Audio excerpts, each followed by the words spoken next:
Housing TV Africa, your first in housing news.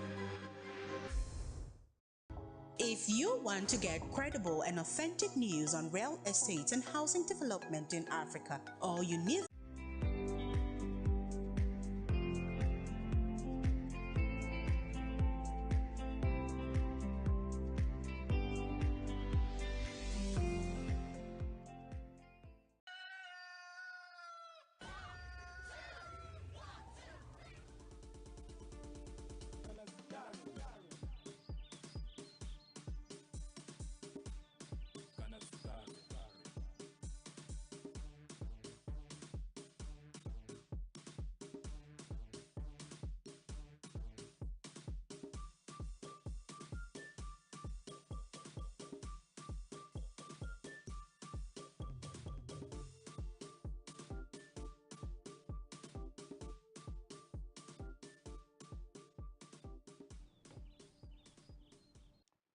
Hello and welcome to Good Morning Africa show on Housing TV Africa.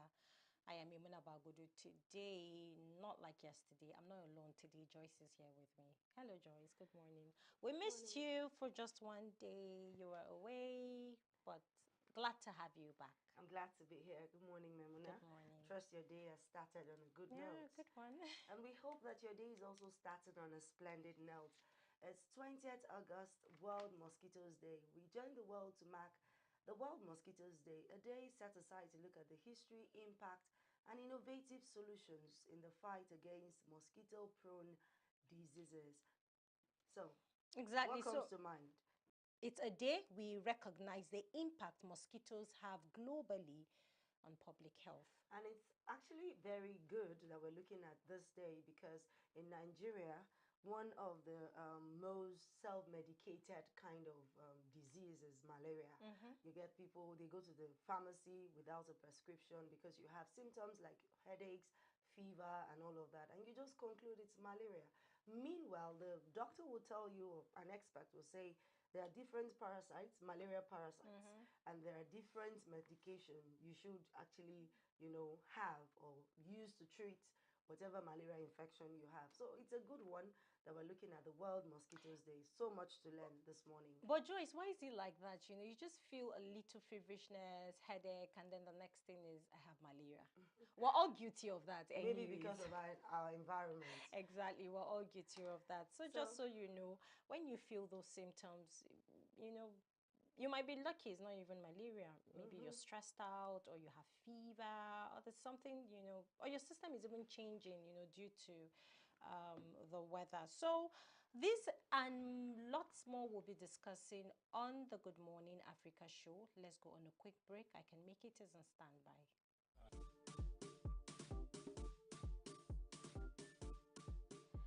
A very warm, sunshiny, promising, excellent, delicious, confident good morning to all our viewers out there. I trust you all slept well, and I'm here again to talk to you about something that's very, very precious. And I want to talk about value. V-A-L-U-E, value. Now, just walk along with me for a second, right? Let's say a bottle of water costs 200 naira in the market. And you go to a hotel and the cost is 500 naira. And probably go to the airport and it's probably 700 naira. Now, you would wonder, it's the same content, it's the same size, but why the difference in price? You know what? It is the value that has been placed on that environment over time that has given it that stamp of approval to place such amount of value on its products or content, as it were. Now, let's bring that closer to home, okay? You, as a human being, full of versatility, full of ideas, full of so much beauty and worth. Just imagine how much value you place on yourself. And guess what? There's no price tag to that. It is priceless. So if you place a certain amount of value on yourself within your given geographical location, within your environment, within your immediate space, that is how much people around you will value you. So, whatever you put in is what you're going to give out. After all, there's a computer terminology, garbage in, garbage out, GIGO. And if you spend your time putting in what matters, when you meet other people, you're networking or chit-chatting with friends or family or strangers, it won't take long before they know where to place you, okay? Because the average human being knows what to say, knows when to say what he or she says. And trust me, as human beings, we're probably 70-80% intentional about what we say, what we do. If you actually place value on value, if you place worth on worth, you tread the path of making yourself a better person. Remember what I said about the water bottle? Still the same size, still the same content, but the price goes higher and higher depending on where the bottle is placed or sold. So when the time comes for you to display yourself, probably in front of an audience, in front of a committee, in front of a program, wherever that is, people sitting and watching and listening to you, what is that value they're going to place on you? It is vital, it is important that we take our time to groom ourselves so that we can have a long-lasting impression that is valuable, that matters in the long run. We need to build ourselves. We need to surround ourselves with things and people that matter. Because in the long run, you matter. I matter. In the long run, people desire value around them. There are a lot of people walking around clueless. They don't know what to make of themselves. But here you are taking out time to pour into yourself, taking out time to better yourself, taking out time to place value on yourself. Priceless value. It could come with a price tag sometimes.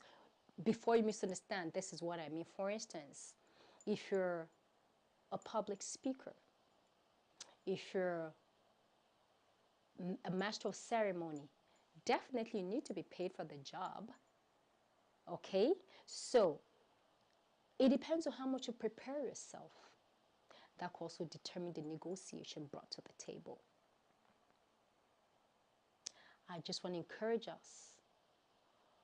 What time do you spend? What amount of time do you spend in putting into yourself things that really count and things that really matter? So that at the end of the day, you showcase yourself and people are like, wow, no wonder he isolated himself for so long. No wonder she isolated herself for so long. Because if you want to place value and worth on yourself, you need to be willing to take out time and set yourself apart to build your inner man, to build yourself. And that way, people will be willing to identify with you. What are you going to do with this piece of information given to you this morning? I just want to say, place value on yourself. we can never regret it. Until next time, keep on winning. Visit Housing TV Africa on YouTube and click on the subscribe button. Subscribe to Housing TV Africa to stay updated on latest happenings in Nigeria's housing sector.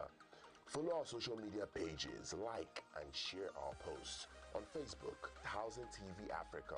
On Twitter, Housing TV Africa. Instagram, Housing TV Africa. Join the conversation and keep up with latest housing updates.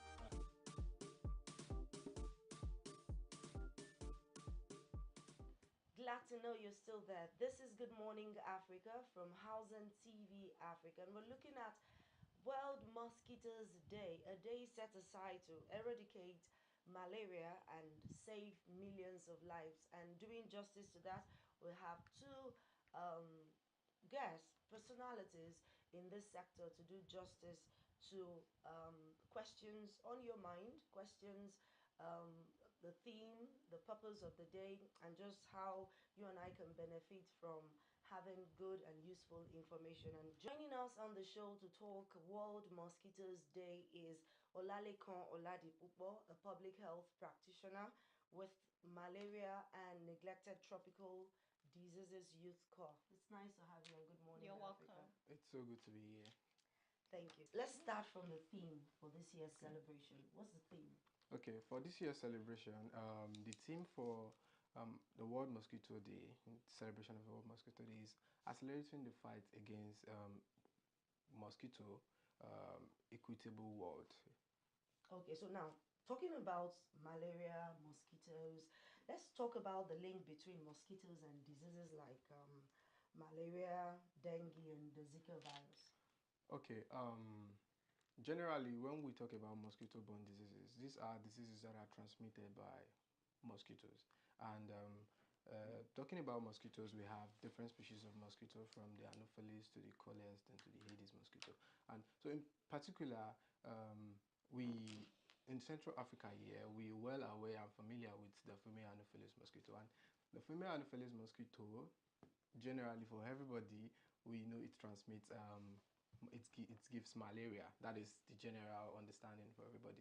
But with the initiative of MNTD, that which is the malaria and neglected tropical diseases, there are some link between malaria, mosquito in terms of malaria, and mosquito in terms of NTD. Give for example, we have dengue fever, and what causes dengue fever is dengue, and that dengue is also transmitted by the female Anopheles mosquito, which really? yeah, so most people don't really know about that. And we'll look at some other part of Africa, would see that they are endemic to this. And presently, I think Ghana has like an outbreak of dengue fever.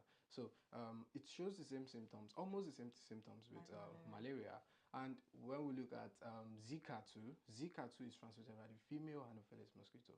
So, and the prominent symptoms with Zika is that it gives conjunctivitis. Really? Yes. So, and we see in the world today, most people don't really know about that, and which is one of the things as a youth advocate, and that is what we're doing in MNTD. We're telling people, sensitizing people about malaria and mosquito generally in relation to malaria and NTD, and how we can create a stop to that. That is the elimination of malaria and elimination of NTDs. Okay, thank you so much, Mr. Olalekan, for that very insightful and educative explanation you just gave about the various type of mosquitoes we have, right? Am I correct? Yeah, you're correct. Okay, so this takes me to our next question. Now let's look at the global trends in mosquitoes, yeah, especially the diseases and all of that. How do they affect different regions, particularly in Africa? Okay. When we talk about diseases generally, and most especially since this is about the World Mosquito Day, so mosquito-borne diseases generally, the way it affects the world generally is it has an impact on socio-economic system, because give for example, in the case of lymphatic filariasis, which is also transmitted by the female Anopheles mosquito in tropical regions of Africa, you see it gives something we call disabilities like elephantiasis, hydrocele, lymphedema. So most times people often refer to lymphatic filariasis as elephantiasis, but some of the case management or the disability it can cause is hydrocele and lymphedema. So this has an effect on the social system, because now it brings about stigmatization. People would not want to interact with the person, and because what you don't know of, definitely everybody will be scared about it. So yes, and when we talk about the economic impact too, you're talking about the GDP and how it affects it, because we definitely need more money to battle these stuffs, and the more we're pumping money to it means the more money is coming out from another place. So it also has it has an impact on the economic system of the country and at large the global scale. And the amount of death toll we have in the global health system generally, it also increases, because malaria is one of the diseases that kills most, and people don't often pay attention to it because they would think it's something you can just maybe take paracetamol for and you'll be okay. So that is why MNCDs are also advocating for the elimination of malaria. Okay, so sorry, Joyce, before I Alright. just want I have a follow-up question Okay. to what you just said. Alright.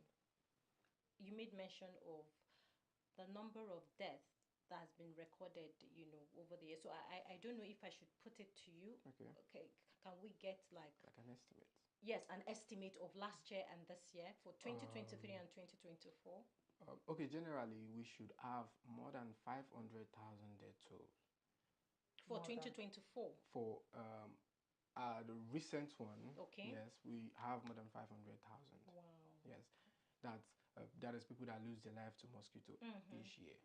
So it can be a bit of that or a bit more Wow. than that. Now you said something remarkable about people, how that this mosquito infestation Yes. would actually contribute to quite a couple of deaths and all Yes. of that. Now, what would you say about self-medication? Because when we talk mosquitoes and we're Yes. talking malaria, especially as a Nigerian or in this part of the world, Yes. that's one thing that people do a lot of self-medication Medication. for. So You're right. as a health practitioner, what would you say about that? Because from what I read earlier, there are different parasites and there are different drugs you should actually take, because Yes. it was just now you said something about the elephantiasis. Who would have thought that mosquito, a tiny creature like mosquito, could actually make such impact on a person's life? So let's talk self-medication. That's something people should Okay. learn not to do. I would not support self-medication when it comes to mosquito-borne diseases, because now when you get bitten by a mosquito, you actually don't know what the mosquito is carrying.